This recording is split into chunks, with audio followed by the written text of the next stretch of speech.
안녕하세요. 베아트리체의 책 산책입니다.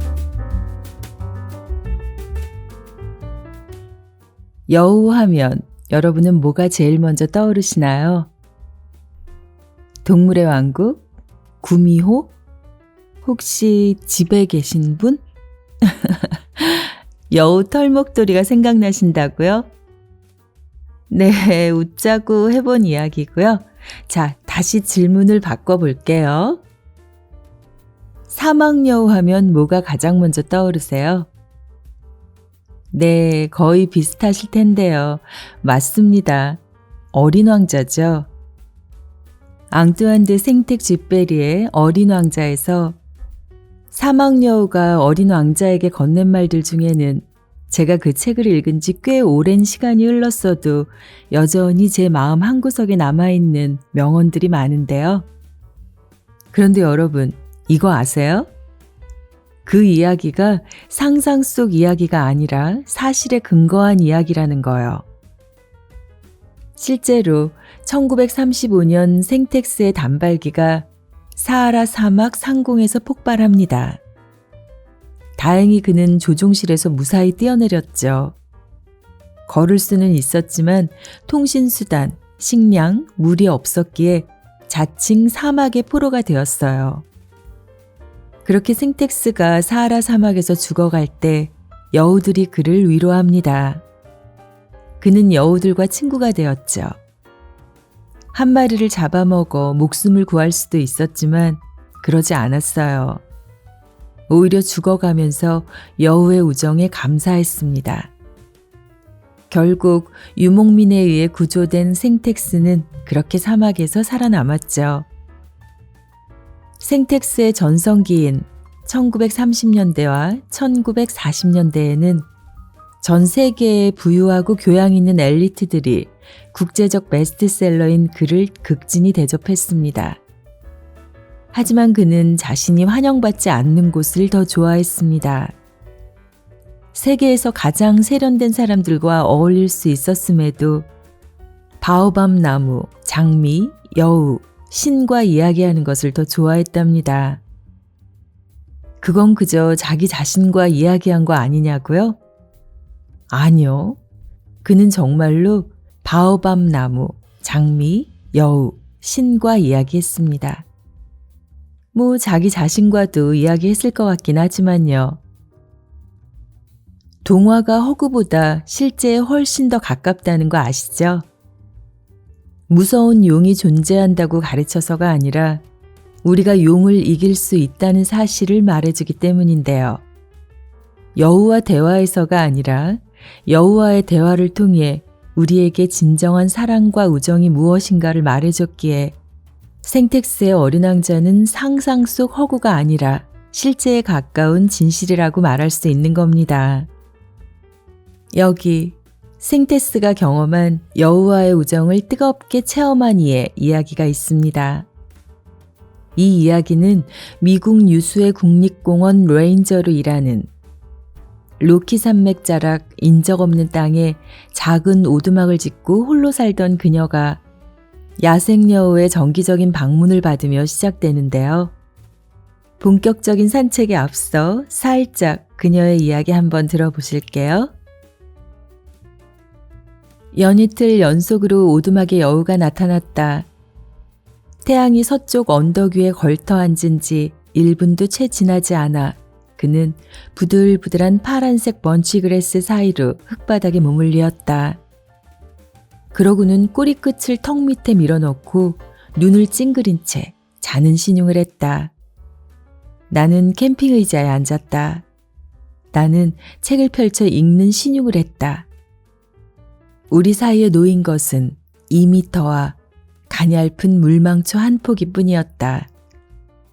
우리는, 여우와 나는 여러 달 동안 마주치면서 지금의 편안한 단계에 이르렀다. 어린 왕자는 생테스에게 양을 그려달라고 부탁한단다. 생테스가 부탁을 들어주는 이유는 그건 정 때문인 것 같아요, 야. 나는 여우에게 책을 읽어주고 말을 건넨 다음 15초간 가만히 쳐다보는 패턴을 정했다. 15초의 침묵은 그가 말할 차례라는 뜻이었다. 네, 눈앞에 이들의 풍경이 그려지시죠? 그런데 믿어지세요? 이 그림이? 읽는 내내 하도 신기해서 주변 야생동물에 정통한 이들에게 물어보니 이는 있을 수 없는 일이라 하더라고요. 더구나 여우가 먼저 와서? 야생 전문가들의 한결같은 반응이었습니다.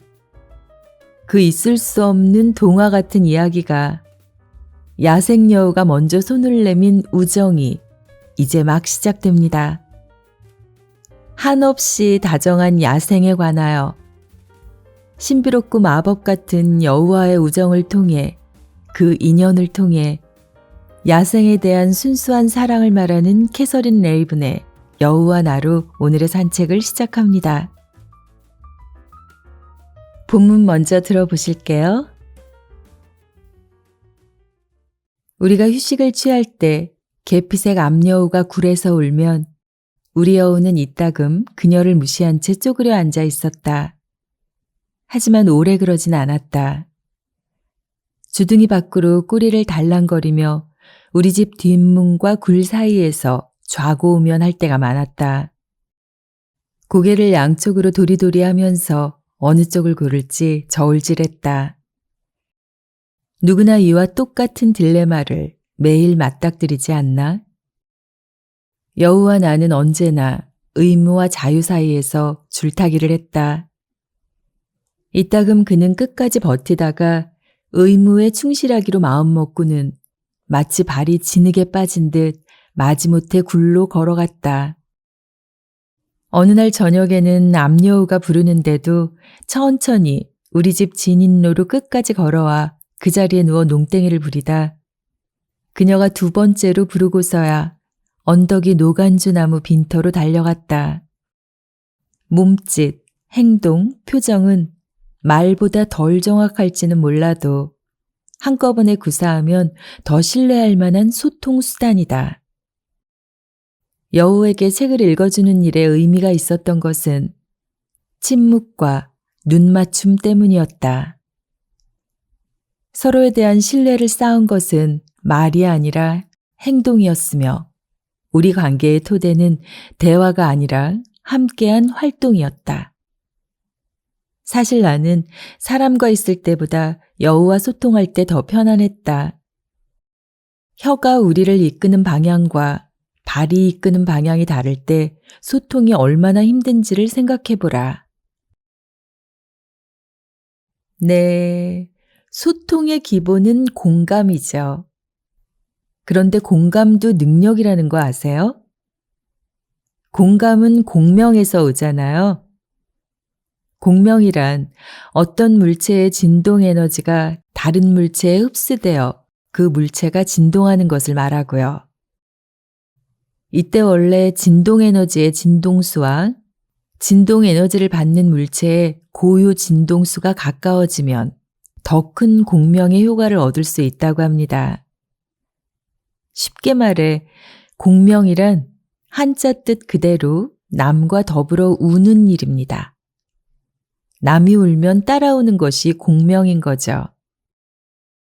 사람과 있을 때보다 여우와 소통할 때 더 편안했다는 저자의 말에 절로 고개가 숙여지지만 서로에 대한 신뢰를 쌓은 것은 말이 아니라 행동이었으며 우리 관계의 토대는 대화가 아니라 함께한 활동이었다는 말에는 고개를 끄덕여 봅니다.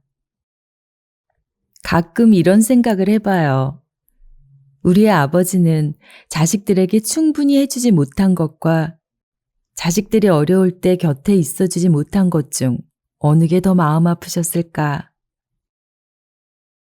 난 매일 너희를 곁에 두고 있었던 걸 내 인생에서 가장 큰 행복으로 여긴다.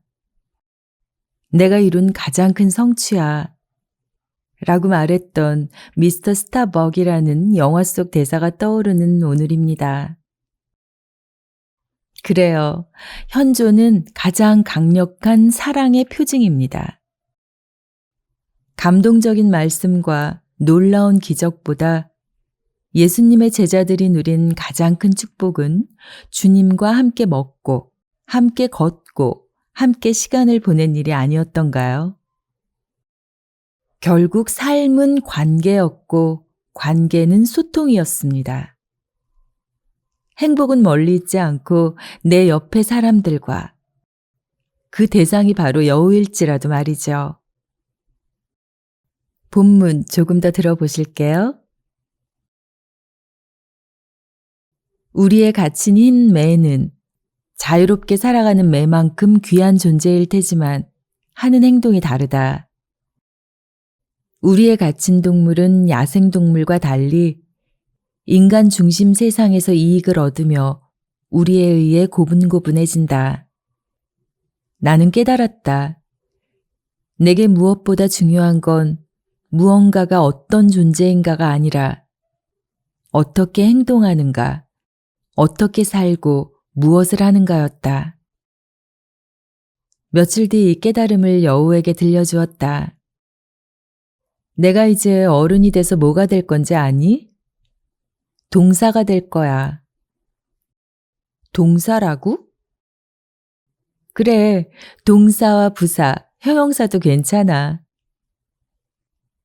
그동안 나는 스스로를 명사로 정의하려 했다. 동사를 써야 하는 상황에서도 오히려 직업과 동일시되는 직함으로 나를 나타냈다. 직함을 나타내는 명사로 사람들을 현혹했다. 어쩌면 고의로 그랬는지도 모르겠다. 이제 누군가 내게 그는 가수다가 아니라 그는 노래한다 라고 말했으면 좋겠다. 앞문장은 내가 가고 싶지 않을지도 모르는 어딘가로 나를 밀어낸다. 그는 사냥한다는 책임의 무게가 따르는 구체적 문장이지만 그는 사냥꾼이다는 의미에 걸맞은 책임을 지지 않는다. 저는 학생을 가르치고 지도합니다 라고 말하는 것은 저는 교수입니다 라고 말하는 것보다 솔직하게 들렸다. 내가 써야 하는 말은 입니다가 아니라 합니다였다. 그래서 몇 가지 동사를 고르기 시작했다. 쓰다, 가르치다, 사람과 야생동물의 관계를 탐구하다, 땅을 돌보다. 모든 근심이 단지 잘못된 문법적 선택에서 비롯한다는 사실을 삶에서 발견할 때가 얼마나 많은가. 여우가 말할 수 있다면 이렇게 말했을 것이다. 왜 이렇게 오래 걸렸어? 네, 같은 단어라도 동사형으로 마무리하면 특정 행동을 촉구합니다. 반면 명사형으로 이용하면 오래오래 기억하게 만들죠. 정체성을 강조하기 때문인데요. 정체성은 곧 에고죠. 그러기에 저자가 명사보다는 동사로 살고 싶다는 말은 어떤 존재인가가 아니라 어떻게 행동하는가, 어떻게 살고 무엇을 하는가가 중요하다는 깨달음에서 비롯된 겁니다. 조금 더 들어가 볼까요? 이름과 성별을 자기와 동일시하고 국적과 직업과 소유를 자신이라고 여기는 이 오류에서 생겨난 자신에 대한 허구의 이미지가 에고죠. 에고는 소유와 존재를 동등하게 여깁니다. 나는 소유한다.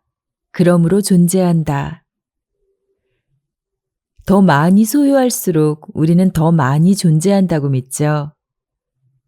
에고의 가장 큰 병은 삶의 의미와 목적을 과거나 미래에서 찾고 현재의 순간을 무시하는 것입니다.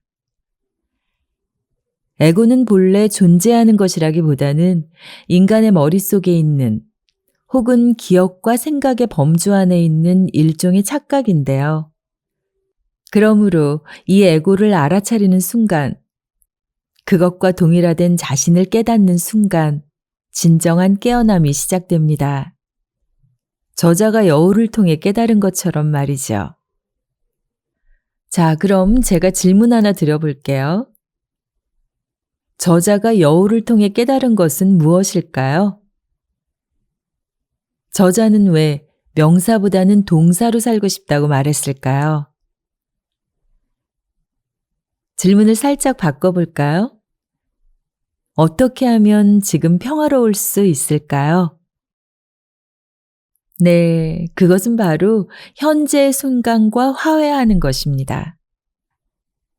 삶으로 다시 떠오르기 위해서 에크하르트 톨레가 말한 것처럼 삶의 예술에 대한 비밀, 모든 성공과 행복의 비밀을 전하는 세 단어는 삶과 하나 되기입니다.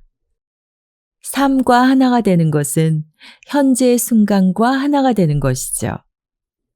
그때 우리는 우리 자신이 삶을 사는 것이 아니라 삶이 우리 자신을 살고 있음을 깨닫게 됩니다. 삶은 춤추는 자이고 우리는 그 춤이 되는 거죠. 시간은 수평적 차원, 현실의 표면층입니다. 그러나 삶에는 깊이라는 수직적 차원도 있죠. 수직적 차원에서는 오직 현재의 순간이라는 입구를 통해서만 접근이 가능하고요. 현재 순간에 있는 그대로를 의식 속에서 받아들이면 삶의 수직적 차원 깊이의 차원이 열리겠죠?